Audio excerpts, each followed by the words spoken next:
دوسری بات کہ مسجد اقصیٰ جو ہے یہ قبلہ اول بھی ہے. سیقول السفہاء من الناس ما واللہم عن قبلتہم التی کانوا علیہا قل للہ المشرق والمغرب یہدی من یشاء الی صراط مستقیم. ان قریب لوگوں میں سے بیوقوف کہیں گے کہ کس چیز نے انہیں ان کے اس قبلے سے پھیر دیا جس پر وہ تھے. کہہ دے اللہ ہی کے لیے مشرق اور مغرب ہے، وہ جسے چاہتا ہے سیدھے راستے کی طرف ہدایت دیتا ہے. سورۃ البقرہ آیت 142. اور مزید فرمایا وما جعلنا القبلة التي كنت عليها الا لنعلم من يتبع الرسول ممن ينقلب على عقبيه، کہ ہم نے وہ قبلہ جس پر تو تھا اس لیے مقرر کیا تھا کہ مگر ہم یہ جان لیں کہ کون اس رسول صلی اللہ علیہ وسلم کی پیروی کرتا ہے اور کون جو ہے دونوں ایڑیوں پر پھر جاتا ہے.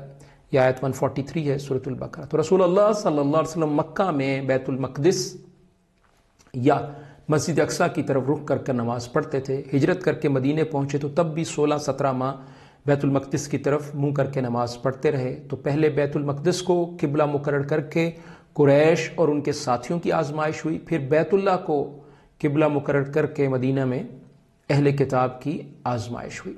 اور بیت المقدس کو قبلہ اول بنانے میں حکمت یہ بھی تھی کہ اس قبلہ پر بھی مسلمانوں کو آئندہ حق حاصل رہے.